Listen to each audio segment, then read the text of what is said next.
Hello everyone and welcome to one more of my videos. In today's video we will see the second part from the second chapter of the book Homosexuality in Islam by Scott Kugle. I have this chapter is exceptionally important.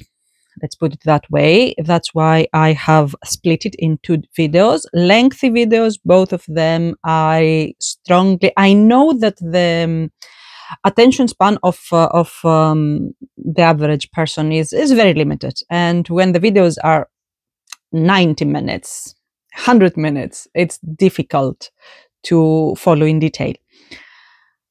But I have to remind you that these are educational videos. The knowledge that I disseminate to you is knowledge that is being disseminated in university lectures and halls. So it is not for everyone. These videos are not for everyone. It's for those that they truly want to learn things. So I don't expect you that you will watch the videos for fun, for entertainment. I expect you to have a notebook and a pen or pencil, whatever you prefer, and take notes about the videos. We already saw in the previous video specific aspects of liberation theology, and which is the theology that governs the interpretation, the Quranic interpretation of progressive and feminist Muslims. And we also saw specifically and explicitly and in detail these bits and bytes from the Quran that mention Lot's story, and whether or not Lot's story is about condemning homosexuality or it's about something else. In today's video, we will further expand on this analysis of Lot's story, and we will see other elements as well, again from the Quran. Some of the elements, one of the elements that we will see is whether and in which ayat the Quran actually mention homosexual people. That is for the introduction. So embrace yourselves, take your notebook, and let's discover together the second part of the second chapter of the book. So I start with page 57 for those of you that you do have the book, whether on paper or on PDF. And the subchapter is titled Beyond Lot's Tribe. And I read, this alternative interpretation, if you don't know what Kugle means, go watch the previous video, which is, again, the second chapter, Liberating Qur'an, part 1, to understand. So this alternative interpretation holds that some men of Lot's tribe were guilty of assault and rape, rather than consensual same-sex acts or homosexual orientation. It is based on reading the whole narrative of Lot in all its details, rather than isolating the same-sex nature of the mob's attack as the reason of God's wrath against them. The narrative about Lot is not told in one go. The Quranic narrative strategy fragments the story, making it easier for patriarchal interpreters like At-Tabari to focus solely on the same-sex act and ignore the wider context. Why does the Quran tell the story in this way? It always tells of incidents in Lot's story in the context of the stories of other prophets with similar missions. Mention of Lot and his tribe always comes within a series of other prophets, such as Noah, Salih, Hud, Shu'aib, and Moses, for example. The intention to reject and belittle their prophet is what the tribe of Lot has in common with the other destroyed peoples who rejected their prophet and the message brought to them to believe in one God and act justly. The earliest revelation, and be mindful here, Kugle refers to the earliest revelation according to the order of revelation, not the earliest ayat according to the Uthmanic Codex, which today we know as Quran, and it is whatever it is inside that, the mushafs that we all have. And this is something we need to be very careful about when we justify anything in the Quran. We need to know such details and to understand the importance of such details. So I continue with the book. The earliest revelation that mentions Lot simply tells that the people of Lot treated the warning as a lie. They accosted his guests, but we blinded them. And this is Quran 54, ayats 33 to 37. With no mention of sex acts. So the first time that the God Almighty decided to mention Lot's story and the condemnation of Lot's people, God did not choose an incident or a bit of the story that relates to sex. It chose the bit that relates to invalidating or questioning Lot. This early revelation, the first moment that the Quran mentions Lot, gives us a key to understand properly the importance of the story and its underlying meaning. Lot's tribe was punished for infidelity and rejecting their prophet. Raping his protected guests was one way they rejected his authority. We have seen in details this specific element in the previous video, in the earliest part of this chapter. Lot should not be taken separately from the other prophets, for the Quran mentions his experience of rejection in parallel with that of other prophets. Bear this in mind, the chapter will become very juicy soon. The Quran most often mentions Lot in close association with the Prophet Saleh. Like those in Sodom and Gomorrah, the powerful elite of Thamud grew arrogant. People of Thamud were the people of Saleh. So they grew arrogant, hoarded their wealth, and refused to share equitably resources to protect the poor and vulnerable. Saleh revealed his people's ethical corruption by introducing a sacred she-camel, a female camel, a sacred female camel. On God's order, charging his people to allow this animal to roam their land and drink freely of their water, to be protected and cherished, though she was vulnerable and had no owner. The sacred she-camel of Saleh is a living metaphor for the poor and vulnerable people living under the rule of Thamud. If the elite would accept Saleh's charge and care for the sacred camel, they might reflect upon their own treatment of poor people and more justly share the resources.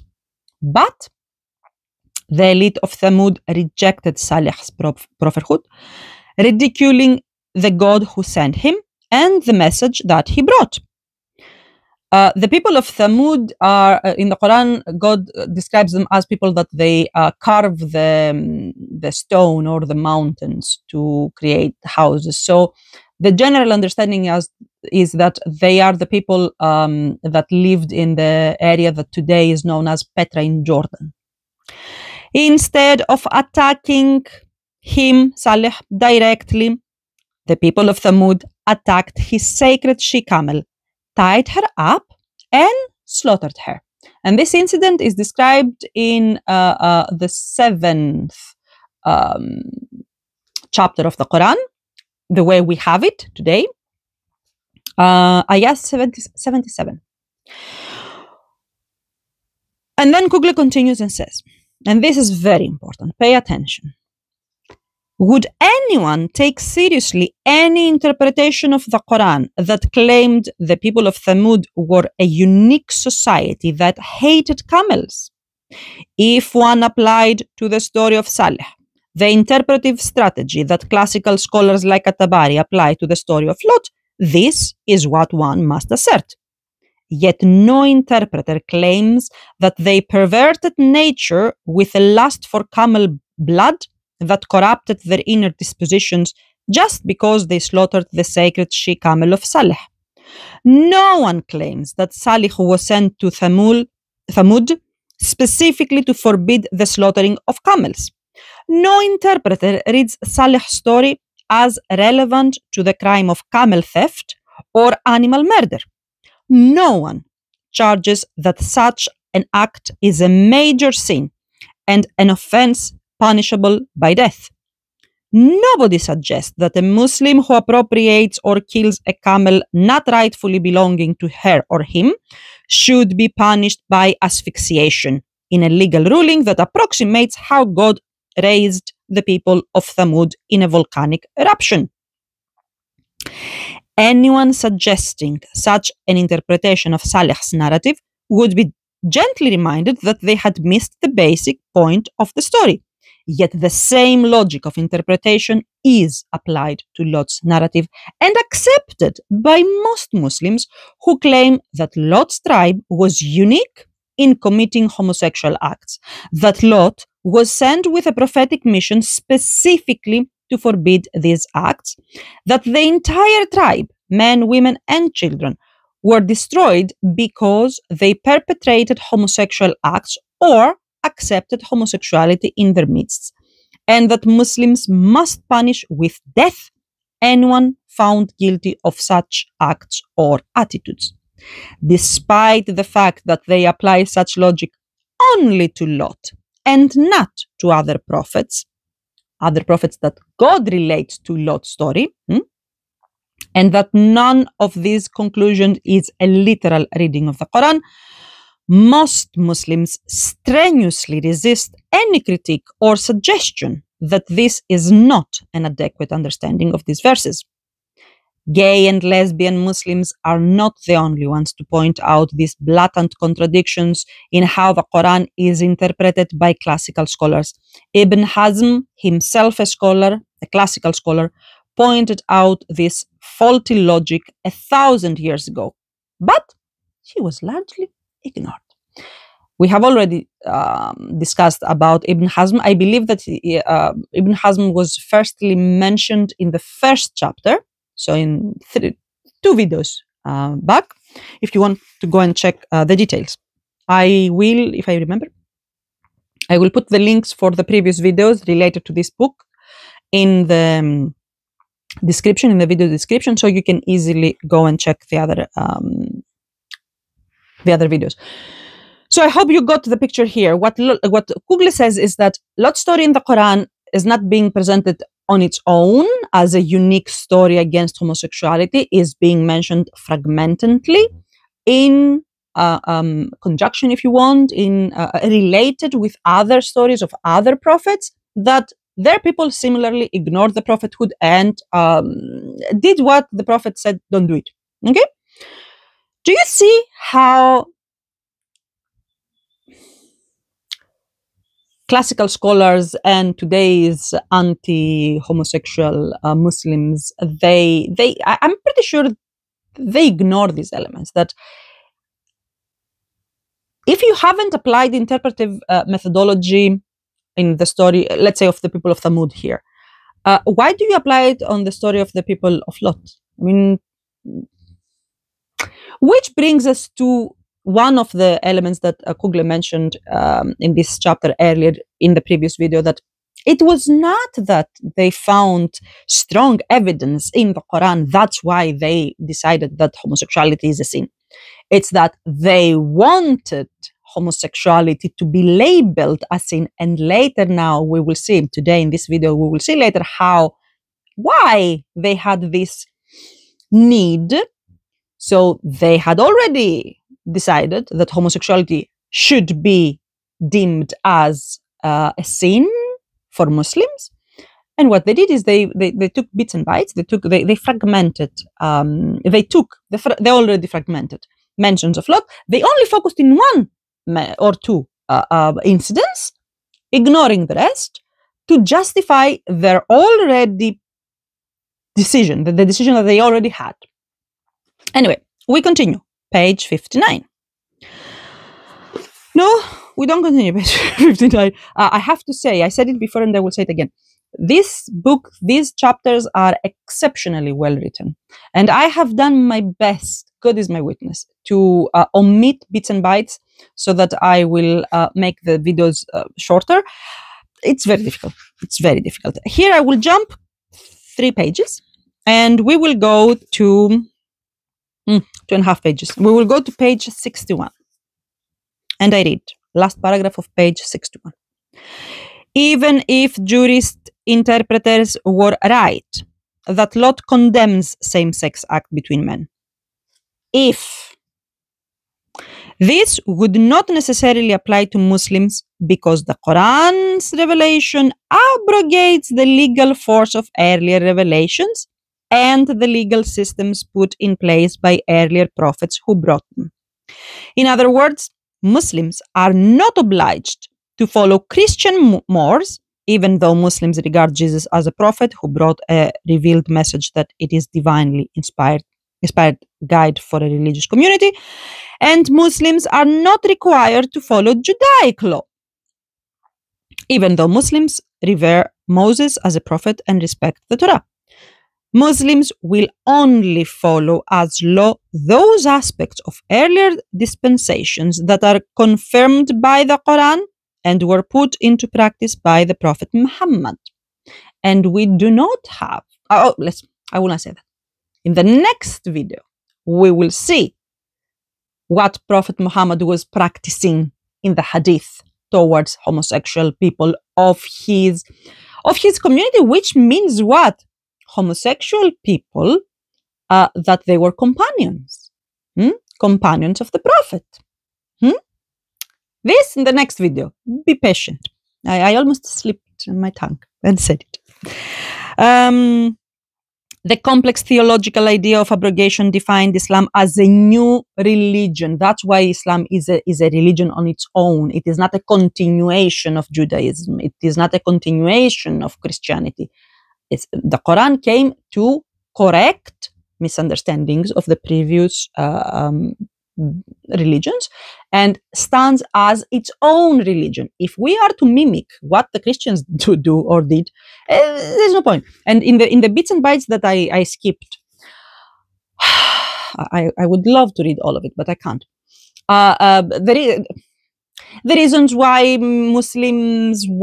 classical Muslim jurists wanted to justify condemning homosexuality is because the story of Lot is being interpreted in this way by Christians. So in the time of At-Tabari and the classical jurists, and this is something that you Muslims, you need to understand, because lay Muslims, they hear someone said something, At-Tabari is famous, he said something, we followed it. That's not the case. And At-Tabari did not exist in vacuum. These classical jurists coexisted with Christians. Okay, and when the Christians were saying, and inshallah, at some point I will start giving you lectures, actual lectures, courses, and then we will analyze everything in from the beginning until the end. What was happening? Christians would go and confront the Muslims and say, hey, we Christians are much more virtuous than you, and we are much more ethical than you because we condemn XYZ based on our scriptures, on our understanding of the scriptures, okay? Because even the Bible does not straightforward condemn lots people for homosexuality. But this is how the fathers of the church decided to interpret the text. So when the Christians will go and will confront the Muslims and will say, we are better because we are more ethical, then the Muslims, for some reason that I can't understand, felt the need to prove that, no, we are as ethical as you are. No, you condemn this, we will condemn it as well. That's how it started. And this attitude of comparing and Muslims seeking validity from Christians, from other religions, It happens until today. If you pay attention, all these debates online of the Dawa brothers and all these corner here in London, park corner speakers, is all about debating the other believers of other religions. And every time, this is something that you must have noticed, every time a non-Muslim, or every time a non-Muslim converts, or every time a non-Muslim says something good about Islam, can be a prime minister, can be a king or a prince or whatever, Muslims run out of excitement, and because the non-Muslims validate us. So we still have it today. Something similar existed back in the time of the classical scholars, when the Christians were confronting them, presenting themselves as more ethical. Classical jurists and classical Muslims did not say, "Whoop, I don't care. I have my own religion. For me is my religion and for you yours," like the Quran says. What they did was like, "Oh, you condemn homosexuality? Okay, I will condemn it as well. How do you condemn it? With the story of flood? I will condemn it the same way." There's a lot to unpack about the classical jurists and those famous today Muslim scholars. Anyway, that is all for page 61. Let's continue. Okay, exactly what I told you. But see, I shouldn't have said it. Exactly what I told you, says Kugle in page 62. The urge to condemn homosexuality among Muslims was reinforced by the Jewish and Christian traditions that surrounded them. Early Muslim interpreters relied upon Jewish and Christian sources to understand the story of Lot. Sources that were already saturated with a culture of homophobia and misogyny. So in a way, what happened is that the Quran came to correct the distortions that the previous texts had received, and then the Muslim jurists went to these distorted texts to find the meaning of Lot's story. Humans. By relying on earlier interpretations of other Middle Eastern religious communities, early Muslims created a continuity of cultural prejudice that affected their interpretation and diluted the theory of abrogation. Their interpretation of this Lot story as condemning male-to-male sex acts, because that is what the story says, we will see about female-to-female later, relied more upon cultural presumptions than on a close and attentive reading of the Quran's words. Okay. Let's go to the next subchapter. The title is If to Commit the Immorality, page 63. Now I feel guilty that I rushed and I mentioned that before I read the specific part from Kugle's book, but at least it confirms that I'm not saying something out of my stomach. Okay, it's something that I have read it in books, not only in this book, because there are many books that mention this habit. Why? Because this has happened in so many elements. It's not only homosexuality. There are so many fiqh rulings based on interpretations that relied or competed with Christians and Jews that lived along in the same communities with Muslims, that it's disappointing. I mean, it's disappointing. These misinterpretations and these legal rulings, and we will see in chapter 4 on this book, so 2 videos from now, we will see about the fiqh rulings. Essentially, fiqh rulings have made Islam to be an imitation of the Judaic Sharia, because for those of you that you follow my videos, you watch my videos, you already know that we have the Islamic Sharia, but there is also the Judaic Sharia that is much more detailed than ours, especially when it comes to marital elements. That's in the videos about marital contract. That's where I mention, I quote from the Judaic Sharia. So fiqh, unfortunately, a large number of fiqh decisions and laws and rulings are based on Judaic Sharia. Anyway, let's continue. Page 63. If to commit the immorality. Of course, homosexuality does not just involve men whom we call gay, but also women whom we call lesbian. Lesbians face a dual challenge. First, as women in Muslim communities that are largely patriarchal, and second, as women who are sexually attracted to other women. For many lesbian Muslims, the first challenge is the most difficult, since before one can even discuss sexual orientation, one must address whether women are treated as full human beings, legally autonomous agents, morally equal to men, and subjects with sexual drives that deserve satisfaction beyond their role in procreation. I forgot to tell you one thing. I want you to pay very close attention to the way Kugle expresses or positions his opinions and his writings on topics. Here says that one must address whether women are treated as full human beings, not whether Islam decides that women are full human beings, but whether women are treated as full human beings by Muslim communities, societies. Be very careful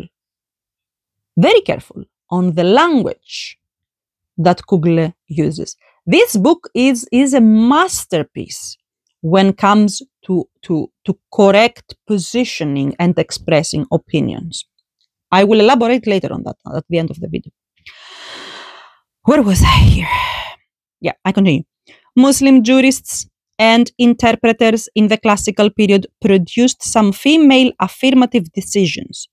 They acknowledged that women enjoy sex and are entitled to satisfaction from their partners, affirming the existence and potency of female orgasm and ejaculation. Most jurists not only assert, I will read everything. I tried to skip something, but it's important and I will explain to you why it's important.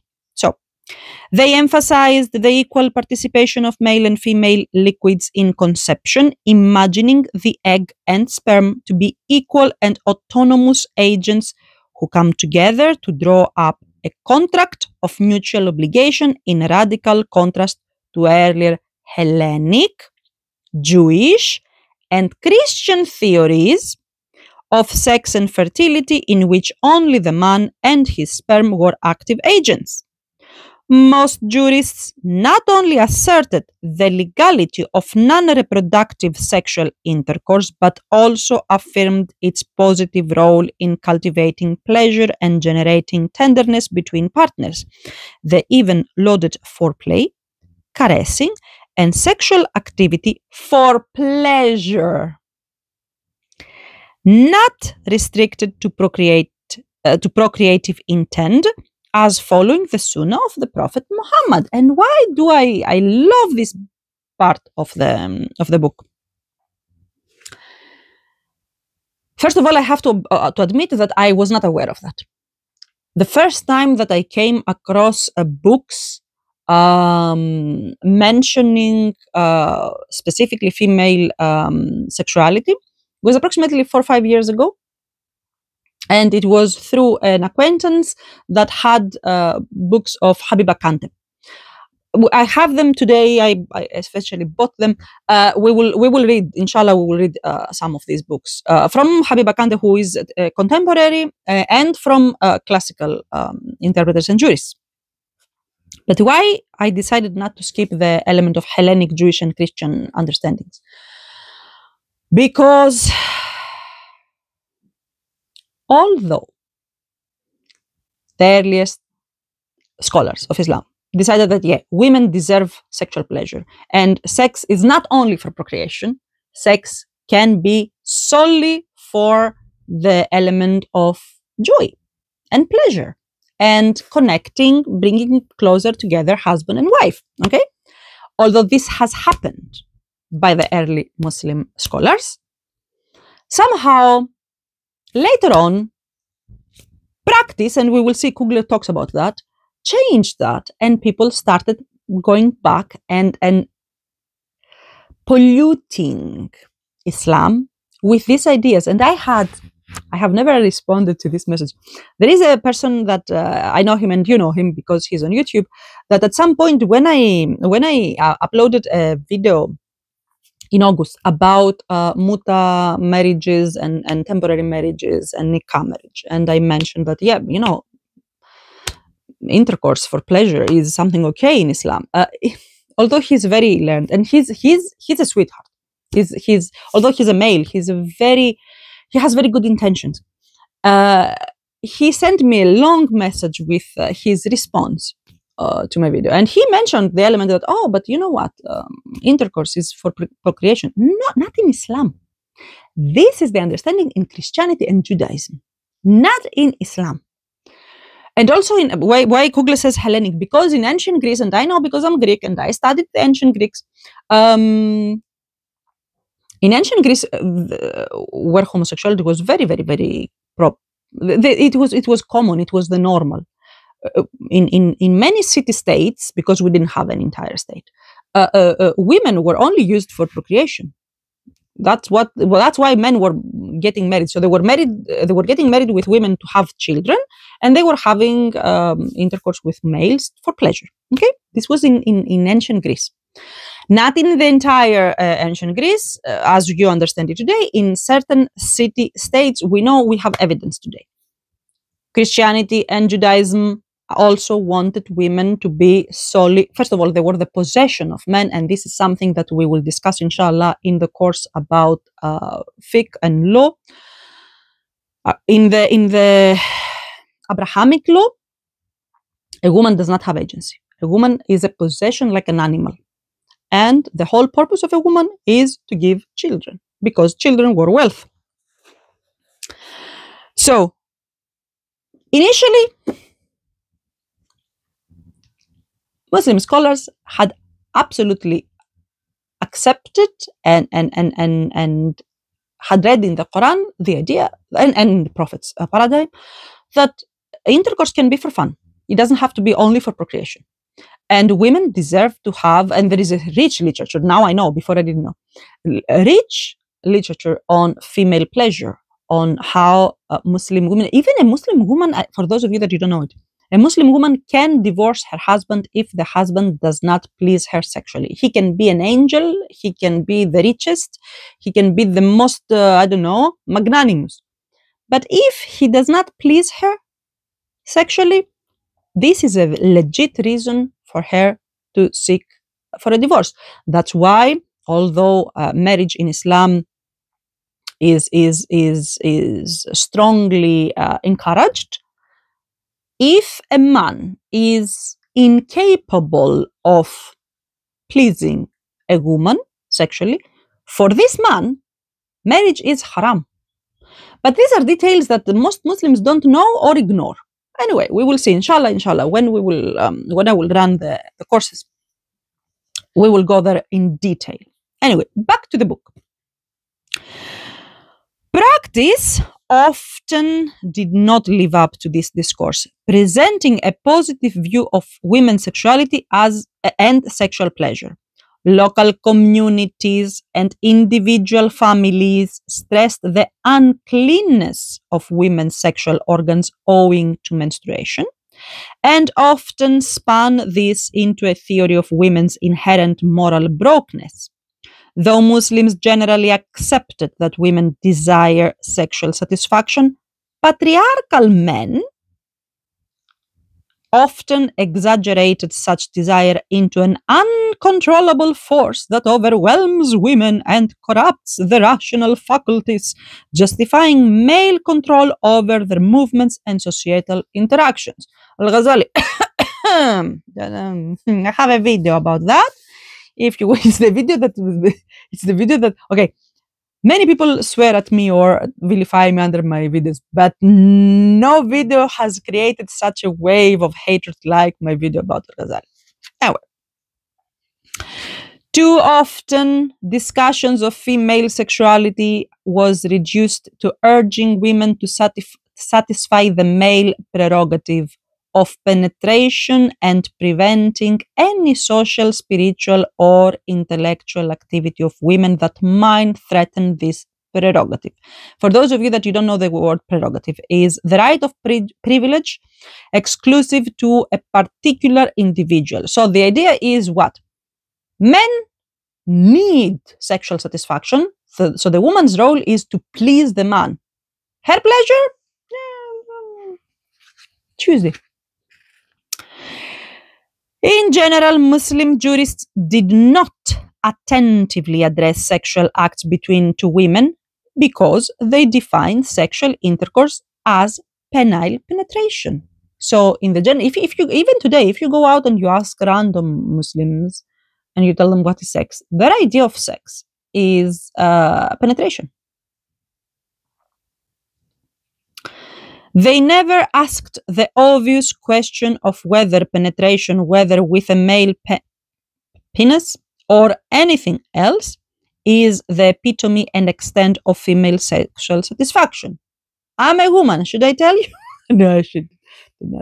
This is a book review. But I cannot. Okay, I will not extend. Maybe I will make another video because this is a book review and I have to stick with a book. But what Kugle tells us here is what? Men had bulbuls. Those of you that you don't know what bulbul is, leave me a comment and I will explain. And men decided that sexual act is the wetness or the joy, the pleasure that the bulbul gets. That's what they had. That's where they focused. The rest was not of their interest. And this has polluted and has distorted the position of a woman as a full human being in Muslim communities to the extent that if you follow Habiba Kante's account on Instagram, he's very, very active on social media. If you follow his account, you will see how, although he enlightens and he teaches Muslims that, Muslim women, not Muslim women, they have different mechanisms of pleasure. And as a Muslim, you are supposed to please your woman. And he knows what he's talking about. He studies. He has published books on the topic. And you have randoms, Alis and Muhammads and Medhats and Marwans from all over the world accusing him, bad-mouthing him and telling him, oh, my wife's, this is, I quote from one of his, of the comments that he posted, that my wife's orgasm is not important. A woman's, specifically, most of them, they say that a woman's orgasm is not related to conception, to conceive, to have a baby. Therefore, we don't need it. It's not something important. That's why we need female Muslim scholars, because male scholars, male preachers, male Dawah brothers, they only focus on themselves, ignoring 50% of the ummah, which is the women. Our lived experiences as women is not the same like male lived experiences. Sexual pleasure that for men is penetration is not the same for us. Remember that. That's why we need female Muslim scholars. And if you are a young girl, even if you are older, it doesn't matter, age doesn't matter. And you have the capacity to study and develop scholarship, please do so. No man will ever address our needs. We need a position on the table of discussions, and we need to speak for ourselves. Habiba Kante is an exception. He's a male, but he talks about our rights. But he is a lone star in a dark sky. I suggest you follow his social media. He's brilliant. Do I always agree with whatever he says? Usually I do, because I'm not an expert on erotology. But that's irrelevant. These are elements more and more Muslim people need to know, especially women, and we need to demand our rights. For your information, you can put a clause in your marital contract explicitly stating that if the man does not please you, you will... Anyway, we continue with the book. I'm sorry, I deviated, but I can't. Anyway, we will skip a bit because, again, time. And back to the early scholars and sexuality of women, Kugle says, they, the scholars, concluded that the immorality, oh no, we cannot skip. I have to read the rest. Okay, we continue. Page 64. The story of Lot does not address sexual acts between women. There are no other verses in the Quran that clearly and unambiguously address same-sex acts between women, which is known in Arabic sources as sihaq or rubbing, a direct translation of the Greek term for tribadism. Trivadismos in the Greek language, the Greek person will tell you. Trivadismos is the ancient Greek term for rubbing female sexual organs with anything other than the mouth. So it can be the arm, the leg, anything other than the mouth. There is a different term for the mouth. The term sihaq is not used by the Quran, just as the term liwat is not, as we saw in the previous video. Nevertheless, some interpreters have searched for a reference to same-sex act between women in the following verse. And I quote the verse. As for those of your women who commit the immorality al-fahisha, have 4 from among yourselves bear witness against them. If they do witness, then confine them, the women who did the immorality, to their rooms until death causes them to perish or until God makes for them a way. And for any 2 from among you who committed the immorality, then punish the 2 of them. Then if they repent and reform, then leave the 2 alone. For indeed, God is forgiving and merciful. This is Quran, chapter 4, paragraphs 15 to 16. This is certainly a focusing series of verses. Before I continue with the book, do you see what Kugle said at the beginning? He said that, nevertheless, some interpreters have searched for a reference to same-sex acts between women. What does that mean? Same-sex acts among women are not mentioned anywhere in the Quran. But what happened? When the Muslim scholars of the past, in aim to present that Muslims are equally ethical to Christians, took the Christian interpretation of Lot and adopted it in the Islamic context, the first question that was coming out was like, how about the women? So having the intention to justify their decision about homosexuality for everyone, males and females, they searched and they found a very ambiguous Quranic part to justify female homosexuality. But is this bit for female homosexuality? Let's see what Kugle says and how he analyzes.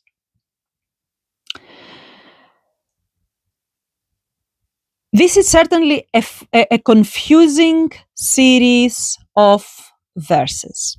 It speaks to men of the Muslim community about an immorality that might be committed by a group of their women or a pair from among themselves. What could this immorality refer to? A 10th century Mu'tazili interpreter Al-Isfahani seems to have been the first. Al-Isfahani. We will talk about the origins of all these scholars. Keep Al-Isfahani. Where is Al-Isfahan? In Arabic, back then, many of the names show, especially in Persia. Okay, in Persia, this happens until, I think in Afghanistan happens until today. The surname shows one's origin. So Al-Albani is because he was from Albania. Okay, Al-Yunani, or for me as a woman, it will be Al-Yunaniya, shows someone from Greece. Al-Isfahani, where is Isfahan? Is it Arab? So, an early Mu'tazili interpreter Al-Isfahani seems to have been the first to argue that this verse concerns immorality identified as same-sex acts between women. This suggestion was repeated by later interpreters like Al-Zamakhshari and Al-Baydawi. in medieval times. And in modern times, Rashid Rida, I hope you know him, has revived this previously marginal opinion. I will make this stop here because I don't want to forget it. Al-Isfahani, Persian. At-Tabari, Persian. Al-Ghazali, Persian. These people existed having their own cultural baggage with them. This is important. Another detail that most Muslims ignore. These people were heavily influenced by their own understandings. And we all know, I mean, those of us that we study, we all know that, especially when it comes to politics and societal structure, the Persian influence was massive. As it was the ancient Greek philosophy and medicine and everything influenced Islamic knowledge very much as well. You need to pay attention in such details.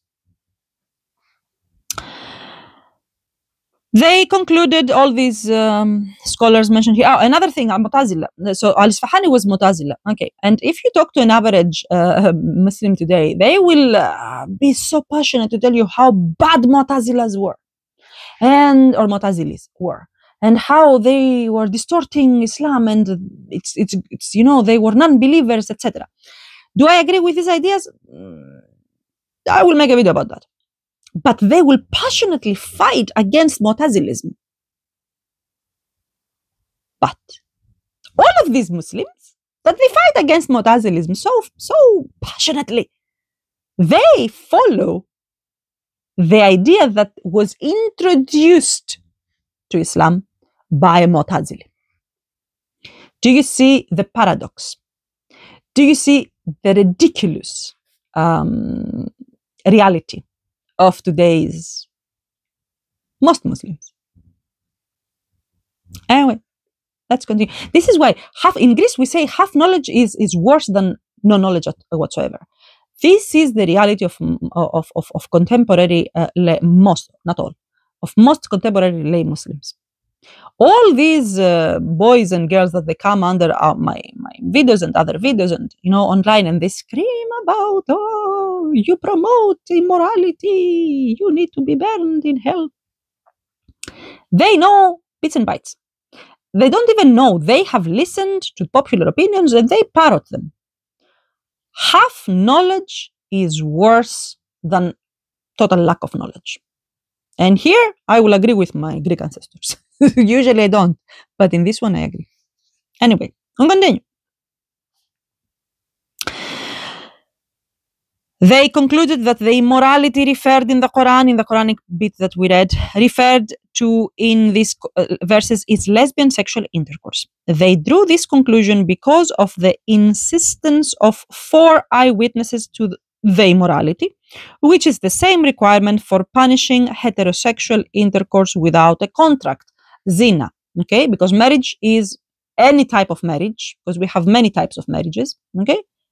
Have a contract is a contract. So if you do the thing outside of contract, then it is zina.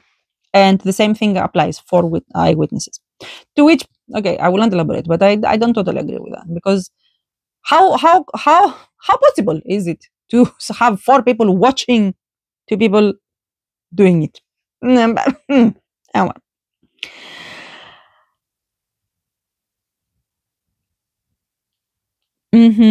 Okay, they drew this conclusion because of the insistence on 4 eyewitnesses, which is the same requirement for punishing heterosexual intercourse without a contract, even though the punishment required here is not similar at all to that for fornication. In Quran, the fornication is being punished by lashing. But in this bit, the immorality is being punished by secluding women. Okay? So it doesn't make sense to compare the two. Let's see more about that. Why should interpreters assume the immorality discussed in the verse to be sexual, especially when the grammatical plural for your women here clearly refers to a group of 3 or more. For those of you that you don't know Arabic, Arabic has three forms to group people: the singular, the dual, and the plural. The plural in Arabic never refers to 2. It refers to 3 or more. The grammatical plural used in these Quranic ayat or verse is the 3 or more. It's not if you find 2 women. It's if you find 3 or more women doing the immorality. Okay? Arabic has a specific construction for a group of 3 or more women, represented by the pronoun hunna, in contrast to a pair of people represented by the pronoun huma. What kind of sexual intercourse is this which is performed by a group of 3 or more women? The immorality it refers to is ambiguous, as the term fahisha could refer to a wide range of immoral deeds that are not sexual at all. If we accept the interpreters' idea that this specific bit of the Quran mentions lesbianism, we have to accept that all lesbians have orgies. But we all know that that's not the case. Lesbians have one-to-one intercourse. So you see how problematic this idea is that, oh, now this bit here talks about lesbianism because Lot's story doesn't mention females, so we will find something to mention females. But only those who do not read the Quran by themselves can be fooled, or those that they read the Quran or they learn to parrot the Quran, the sounds of the Quran from early age, but they don't understand Arabic. We continue. Page 65. The assertion that this verse condemns lesbianism and specifies punishment for homosexual act is quite flimsy. The language and the context of this verse mitigate against its having anything to do with sexual intimacy between 2 women. The immorality denounced is not specified, and the Quran applies the term fahisha to many other types of immoral acts, including adultery, idolatry, and financial dishonesty. So what Kugle says is that in other bits and bytes of the Quran, we find the term fahisha to identify adultery, idolatry, or financial dishonesty. It's not only for sexual acts. Although the first sentence clearly discusses women in the plural, the second sentence that discusses 2 people committing to immorality is not clearly directed against women and says 2 from among you, and uses the 2 for men because the dual also is different for men. There is different dual for men, different dual for women. So the dual that the Quran uses is dual for men. Whatever the immorality discussed is, it must be something that can be performed by a group of women together to the exclusion of men, and also by a pair of men, or a twosome consisting of a man and a woman. It is hard to imagine a particular sexual act that could fit this configuration of actors. It is hard to conceive of a group of women that and then 2 men committing the same immoral act if it were referring to homosexual intimacy. Because of this, some scholars have referred to other verses. Because this one, I mean, if you know the basics of reading the Quran, you understand that that doesn't fit into the narration. So they found other verses. The Quran, however, does not give them much to work with. Some Shia scholars assert that the people of Ras, a pre-Islamic Semitic community mentioned obliquely twice in the Quran, were a people destroyed because of widespread lesbianism. However, there is not a word in the Quran to substantiate such position. Their efforts illustrate how far interpreters with prejudice will go to find ideas in the Quran that are not there and in its language and context.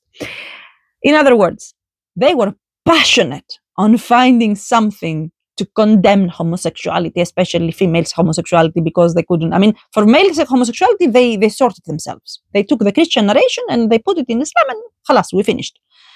But females' homosexuality, they couldn't. And because they couldn't, they were going into trouble to find something, but they can't. And only those who don't know can believe or accept such interpretations. Finally, and most convincingly, the context of the two verses cited above, which are the focus of those who think the Quran condemns lesbian sex acts, is not about sex or sexuality at all. The verses before and after them are rather about honesty in dividing inheritance to support orphans and the vulnerable. In that context, the immorality condemned in these two verses is more likely financial dishonesty and inheritance swindling, rather than homosexual coupling between women and men. Conventional interpretations often create sexual diversions to bypass ethical teachings on distributing wealth to prevent hoarding, misallocation of funds, and exploitation of the vulnerable. Kugle has here a note that you can find at the end of the book that shows a different mentality in the verse about polygyny, how polygyny in the Quran was meant to be for protection and financial security of orphans, but eventually Muslims made it to be the right of men to have multiple wives and enjoy sexual variety. The verses allegedly forbidding lesbian sex actually address financial honesty and fraud, something male jurists and interpreters either misrecognize or obscure. Patriarchal interpretations of scripture often suppress issues of economic injustice and social justice in favor of more narrowly defining ethics in terms of sexual morality. What Kugle says here in simple words is this.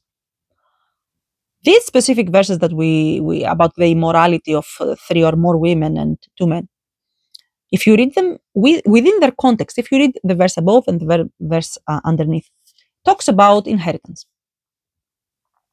But of course, they will not tell you that. These scholars, they will not tell you that. They will isolate bits and bytes to serve their purpose. And what else Kugle says, and we will see it in other books as well, later on, inshallah. Patriarchy wants the manly men to have women, to have wealth, to be rich. This is the dream of a patriarchal man, to be abundant in richness, to have the wife and the children to show that he's, manly man. Which means what? These interpreters and these jurists that had patriarchal intentions and embodied patriarchy, instead of actually reading the Quranic,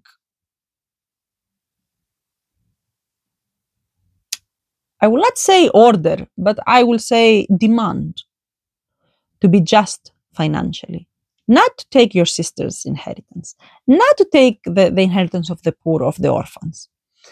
In both cases, in this case and in the case of polygyny, they distort it, and they're like, "Oh, it's about sexuality. It's not about. It has nothing to do with our pockets. We can easily eat the inheritance of our sister. We can easily grab the inheritance of the poor and the orphans.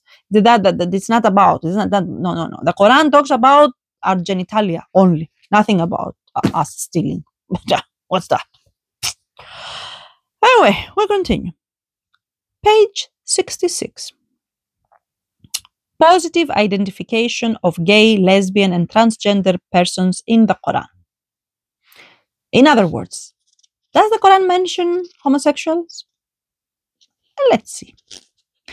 Gay, lesbian, and transgender interpreters do not just resist the interpretations of past Muslim scholars who claim that the Quran condemns homosexuality as documented above. They also renew interpretation by citing those moments when the Quran mentions gay and lesbian believers in a positive or morally neutral way. Far from explicitly forbidding homosexuality, the Quran contains inferences to the existence of homosexual people in the Muslim community. Explicating these hints requires interpretation, but so does ignoring them. In other words, what we see here, whether against homosexuality or to or for homosexuality, everything is a matter of interpretation. Pay attention to how Kugle positions his scholarship. It's not about the Quran says this, God says this. It's about we read the Quran as saying this. This is important. Then Kugle mentioned a meeting that took place, a retreat, an annual retreat that took place in 2005 by the Inner Circle, which was an organization is not alive anymore. Does not run anymore. This organization, and says that Muhsin that we mentioned in the previous video, and his colleague Dai Abdullah from the US. Muhsin was from South Africa. Both asserted that the Quran mentions homosexual people without any moral condemnation or legal sanction. Before I go to what these two men said in the conference, if you watched the previous video, you saw me talking about Muhsin and how he was assassinated this year in February, 15th of February in South Africa. And he was assassinated because he was an openly gay imam. Dai Abdullah has written this book, Progressive Islam, which is not an academic book. And you can see it even by the size. I mean, this is the book that we read from Kugle, and this is from Dai. This is a very easy to digest book written for lay believers about progressive Islam. Dai Abdullah departed from this world on the 3rd of August, a couple of months ago. And I make a stop and I will mention that because it was when I saw that he departed, I was shocked because the day before, a few hours before his departure, he had left a comment in related to one of my videos. I mentioned earlier, I uploaded in August a video about different types of marital contracts, muta, which is temporary, nikah, and misyar. A video that I accepted, I received a lot of controversy about. Dai Abdullah, and this is on my Facebook account. Those of you that you follow me, you saw it, and you can scroll down and you can go back to the 2nd of August and you will see it. So Dai Abdullah left a comment under this post I made on Facebook about the video. And he said, and I'm reading you the comment now. He said, Sophia Salam, great video, and provides the pillars of understanding the Nikah Misyar Muta contract. Great service to our progressive and traditionalist communities. Love your comment that Allah gives us our rights, not human-inspired culture-based Sharia. Continued blessings and success. Amen. That was his comment. And I responded thanking him and telling him that if this comment comes from him, that I highly respect, then it has a special value. A few hours later, they departed, which was shocking to me because he was here. He was here. We were talking, okay? And also because it shows that until his last breath, he was involved. He was engaged.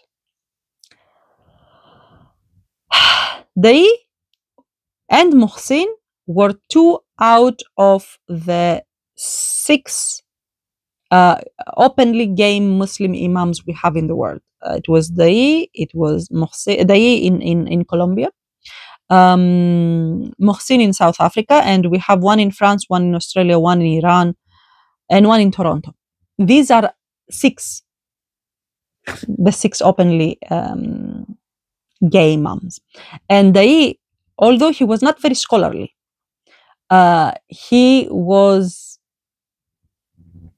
working hard, and he was officiating marriages of people of homosexual gay marriages. He was officiating marriages of people that they belong in different. So one is Muslim, one is not Muslim, which traditional Muslims forbid.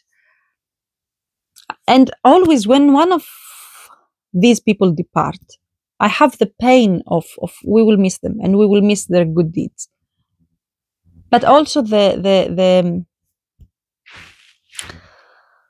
sweetness of knowing that they did not waste their life. They left this world slightly better than what they found it. And this is the objective. This is the objective of Muslims.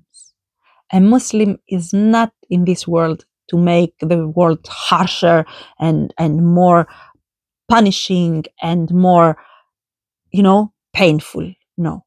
We are Khalifas of God on earth to make this world slightly better, to break the cycles of violence, to break the cycles of oppression. And Alhamdulillah, God has made it so that I'm in contact with such individuals. So when I was first reading this book as a student, a few years ago, these were just names. And I'm sure that for you, if I say Mohsin, if I say Sayyid Abdullah, for you it's just names, random names. They mean nothing. But for me now, so many years later, these are humans. These are not just names. These are people I have discussed with, people that we have exchanged our intellectual labor. And yeah, it's part of my life. So sometimes I become a little bit emotional, but it's good emotion. It's very good emotion. Anyway, let's go back to what these brilliant people, these lovely creatures, now both of them with our Creator, have mentioned that Kugle documented in his book.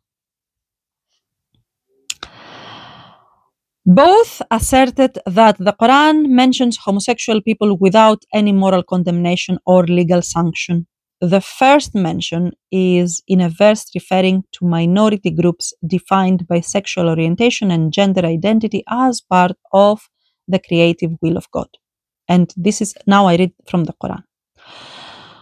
To God belongs dominion of the heavens and earth. God creates whatever God wills, and gives to whomever God wills females, and gives to whomever God wills the males, or pairs them as male and female. And God makes whomever God wills not reproducing, for God is one who knows all, one capable of all things. This is Quran chapter 42, ayat or verses 49 to 50. Before I continue, those of you that you will go and you will open your Mus'haf and you will check about these verses, you will see that the English interpretations, they don't say and gives to whomever God wills females and gives to whomever God wills males. They say and gives to whomever God wills daughters and gives to whomever God wills sons. But this is wrong interpretation. If you speak Arabic, if you know Arabic, you know that these are not the terms. The Quran does not use the terms banat for daughters, ibnat for sons. Uses specifically females and males, does not say sons and daughters.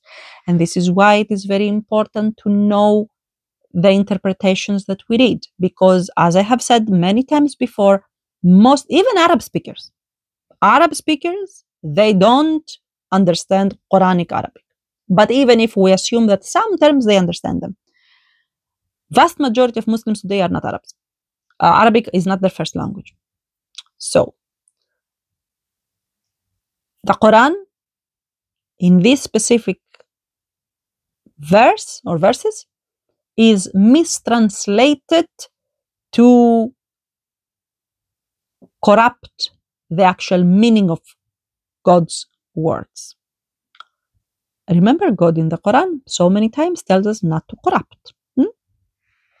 Anyway, you see how many nuances I have mentioned today. You see how many details that if you don't know the details, then you miss the whole point, and then they become fanatics, and then they do takfirism, etc. Why? Because they have half knowledge. Anyway, let's continue. Here, the Quran seems to mention all possible intersections of gender and sexuality as intentional creation of God. First mentioned are ordinary males and females as distinct genders who mate with the opposite sex, leading to reproduction. Then mentioned are those who are paired as male and female, implying the possibility of male and female being joined in one person, alluding to gender ambiguous people such as hermaphrodites or transgender people, as it will be discussed in chapter 6. Then mentioned are those who are not reproducing, aqim, alluding to lesbian women or gay men whose sexual orientation does not lead them to reproductive intercourse. The Quran emphasizes that a righteous man does not necessarily mean a patriarchal heterosexual man, for it explicitly mentions John the Baptist as a man honorable and not having intercourse, Quran 3:39. John the Baptist is a man who does not have sex with women, khusur, owing to worry, abstention, and ascetic purity rather than to sexual orientation. But refusing the patriarchal role of heterosexual sex and reproduction does not disqualify him in any way from being considered a righteous man and a prophet. Page 67. Thus, we find a second mention of homosexual people when the Quran urges Muslim women to be modest, urging women not to reveal their beauty except to males who are related to them, to children, or men without irba, which means those who have no wiles with women. The Quran gives a long and detailed list of kinds of men with whom women can behave more freely. And now we read from the Quran.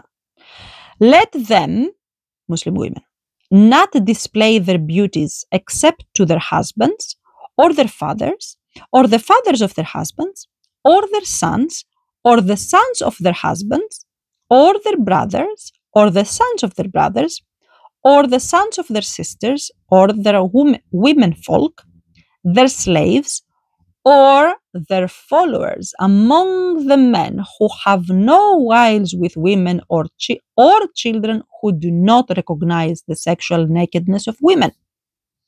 This is Quran 24:31. The followers among the men who have no wiles with women, preceded by women folk and followed by children who do not recognize the sexual nakedness of women, suggest that these men, like heterosexual women or pre-adolescent children, have no sexual desire for women and are therefore exempt from the general rules of separation. This can be interpreted as referring to gay men who have no desire or wills to seduce women. It might also refer to men who are celibate or eunuchs or impotent or who are aged enough to have no sex drive, if that is possible. Because as we all know, and as all men very proudly scream from the depth of their lungs, men can be sexually active until their last breath, until they're 100 years old, right? Classical interpreters, though, thought that this verse applied to elderly men or impotent men, whom they assumed were exempt by age or anatomy. by the elements of age or anatomy, which again contradicts what the same people say. Well, if you say that this bit of the Quran refers to old men or older men, but at the same time you make it your slogan that men can be sexually active until 100 years old, then one contradicts the other. Which men do you refer to? Men that of 400 years old? And we know that in the era of the Prophet, people were dying, men are dying, they don't reach 100 years old. I mean, the Prophet died when he was in his 60s. Okay? Again, I want you to pay attention to the language that Kugle uses at this point. Kugle, page 67, says, this can be interpreted as referring to gay men. Kugle does not say this refers to gay men. That's the absolute truth. I say it, and that's what God meant. Kugle always leaves flexibility, always says this can be seen as that. This can be interpreted as this. The Quran is ambiguous, therefore permits us to interpret it in this way. Kugle never says that it is. I said it, and that's it. Why it is important to recognize and acknowledge that Kugle and other progressive feminist Muslims are not absolute, and they do not propagate absolute truth, or they don't claim absolute truth, because this is one of the elements that progressive and feminist Muslims have been accused for. That, you claim absolute knowledge. No, they don't. What they do, and what Kugle here does specifically, is saying that it's open to interpretation. God has not been absolute and clear about this topic, which allows us to interpret it in a certain way, and our interpretation is equally valid to any other interpretation. This flexibility that Kugle and other progressive and feminist scholars allow or present in the way they position their opinions is open, is inviting, and opposes the absolutism and the harshness of the traditionalist interpretations, that they come and they say, no, that's it. I said it, I believe it, the scholars at Tabari said it, that's it. It's the word of God, which for me is offensive against God. For me, this is one of the greatest examples of arrogance against God. Because who are you? Who am I? Who is a human to claim absolute knowledge of God's intentions? We can only express understandings of God's intentions, not knowledge. This is a lesson that traditionalist Muslims skipped it. They had a tummy ache and they didn't go to school that day. Anyway, we continue. The third mention, so we saw the first mention, the first Quranic mention that can be interpreted as acknowledging homosexual people, which is God gives females and God gives males. We saw the second bit, which is about women can be half naked in front of men that don't have desire for women. And we go now to see the third mention that comes when Muslim men are urged to be modest and to require household servants and visitors to knock and request permission before entering private chambers during times of potential nakedness or sexual intimacy. The Quran addresses men on issues of gender separation and the preservation of domestic privacy for women. And now we read from the Quran. Yet if your children have reached sexual maturity, then require them to ask permission before entering, like those mentioned before, for in this way God clarifies for you God's signs, and God is a knowing one most wise. Of the women, those not reproducing who do not wish for intercourse, it is not harm for them to lay aside their clothing as long as they do not overtly display their beauty. This is Quran 24:60. The key term is those not reproducing from among the women. It describes fertility, meaning withdrawal from reproductive activity, like a field left fallow and not sown with seed or a date palm not pollinated. The Quran clarifies that such women do not wish for sexual intercourse, which is the same word in Arabic as for marriage, nikah. Of the women, those not reproducing who do not wish for intercourse, this is the Quranic abstract. I have sun now, it changes the light of the video, I cannot do anything about that. Maybe this is a sign, who knows, from God.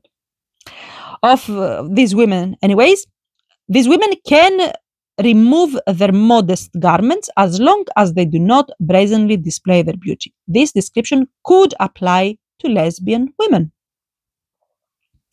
It might also apply to women who are celibate or old enough that they can no longer become pregnant or old enough to have not sex drive, if that is possible. Classical interpreters described such women as elderly beyond the capacity to become pregnant.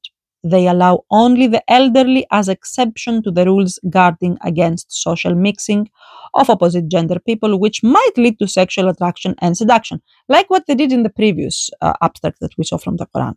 They ignore that it might refer to homosexual men, and they claim, no, it's only about older men. Although I made it clear that you cannot have this interpretation of old age when you claim that men can be sexually active until their death.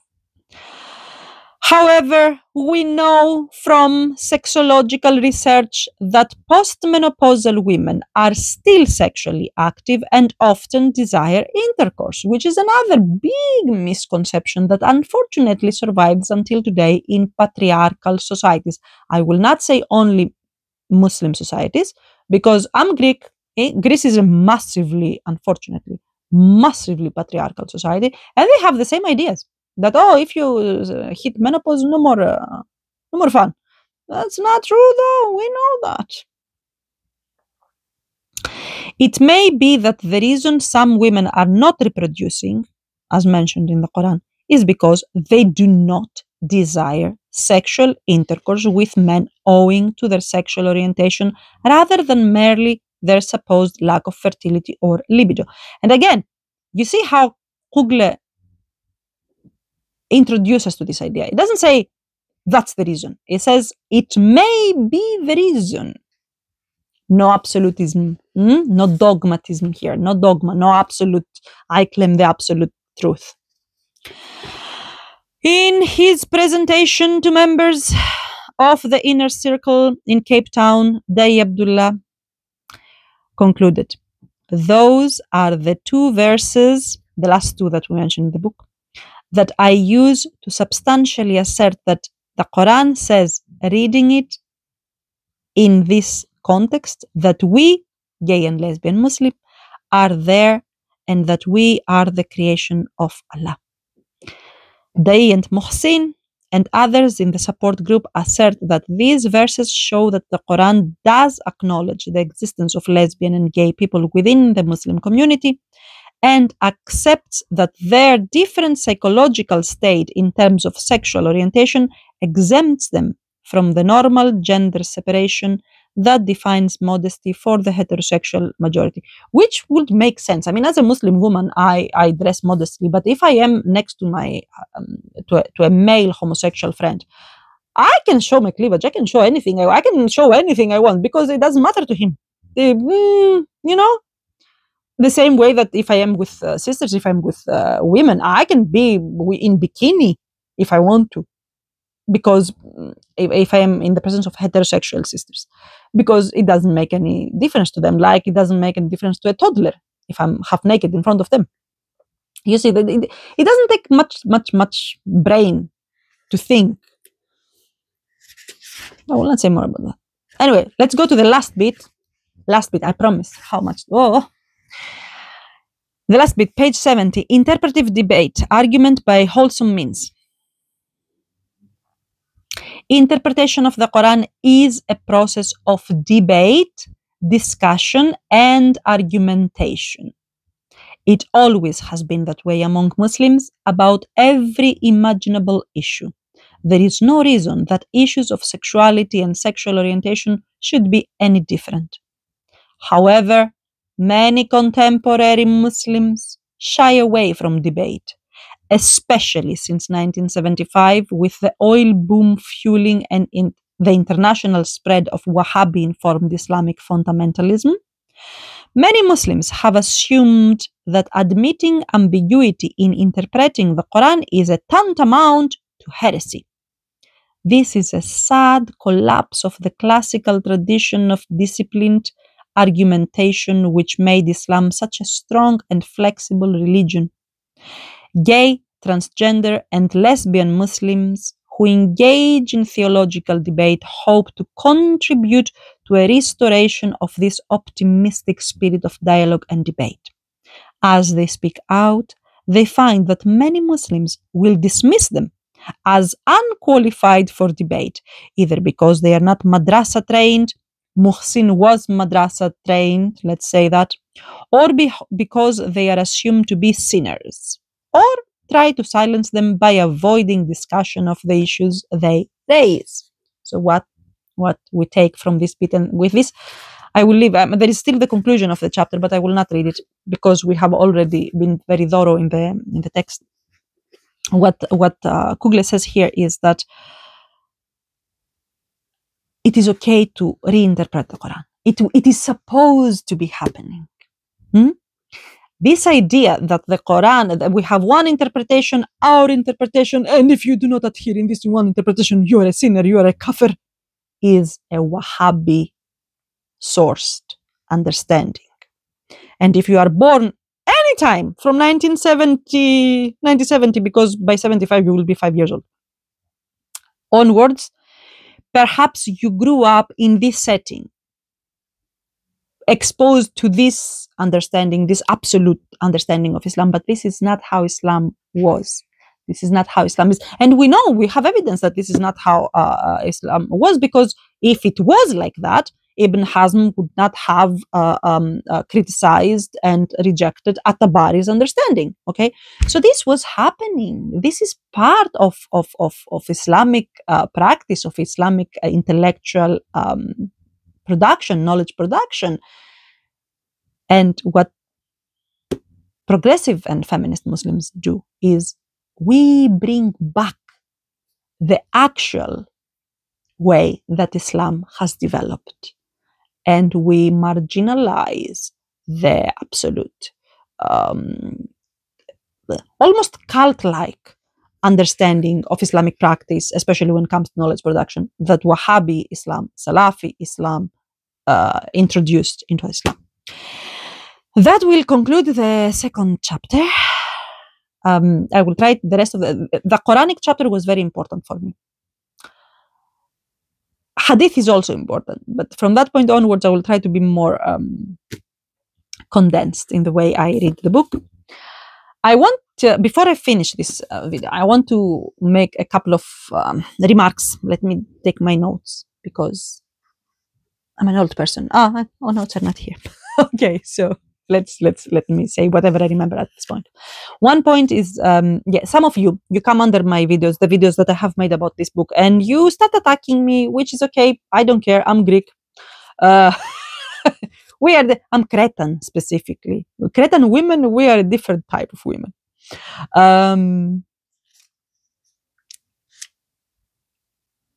You attack me and you say, "Oh, you want to drag people in infidelity. You want to drag people in sin."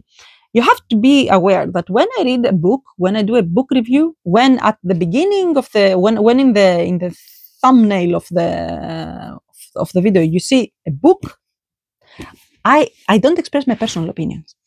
These are not my personal opinions. These are the words and the opinions of the author of this book and other books in the future, inshallah. So it's not my personal opinion. It is the opinion of the author. That's what a book review is all about. I will express my personal opinions on the book at the end when we will, inshallah, have the Q&A session. If you want to participate in the Q&A session, please be a member of the channel, because only members will participate. But that's where I will position myself. Do I agree with everything that Kugle says in the book? Perhaps yes, perhaps no. There are a few points that I'm not fully convinced. Let's put it that way. But I will not, how can I say that in a nice way? I will not omit the bits and bytes that I don't feel very convinced about. I'm not here to decide what knowledge should reach out there and what knowledge should not. I'm here to disseminate academic knowledge to lay believers that, for whatever reason, cannot have access to this knowledge. It can be for financial reasons, it can be because they don't like reading. I mean, this is a big book to sit and read. Many people don't like reading. So I make this knowledge accessible. Some people, they feel fear. They cannot have a book like that in the room, because if their mother, their father, their sister, their brother will enter the room and will see a book like that, this individual will be in big trouble. Okay? And these are realities that all of you need to understand. My role is to disseminate the knowledge of these books, academic knowledge. My role is not to decide which bit of the knowledge I will expose you to and which bit I will keep it because I dislike it or I don't agree with. That's not a pluralistic democratic approach towards knowledge. Another thing, yes, I'm progressive. Yes, I'm feminist. I identify as progressive and feminist, very proudly so. And you want to hate me for that? Hate me. I have no problem. But does that mean that all progressives and all feminists, we totally agree in everything among us? No, we don't. There are bits and bytes that I agree with, bits and bytes I disagree with. That is the whole point of progressive Islam. Progressive Islam is about variety, tolerance, and agreeing to disagree in a very loving and inclusive and tolerant way. Disagreeing with one's opinion does not make me their enemy, and vice versa, does not make them my enemy. Okay? So when I say something in these videos, when mention about homosexuality, it's not my words, it's not my ideas, it's the author's ideas. And then you will tell me, yes, but you promote it because you do the book review. I do the book review, especially of this book, because you chose it.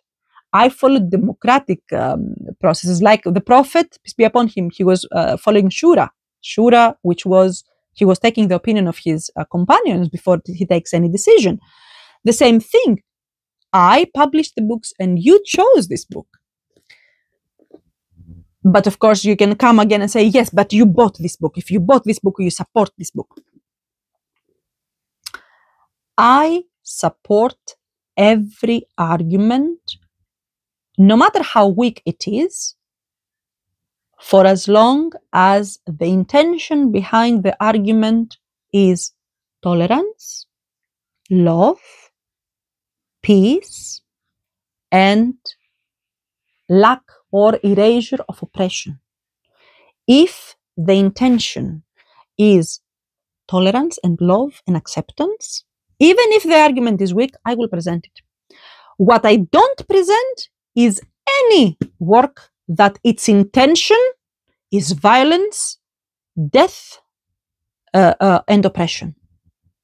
No matter how brilliant a scholar might be, if the intention behind their scholarship is violence, no, I will not. You will not see that book on my bookshelves.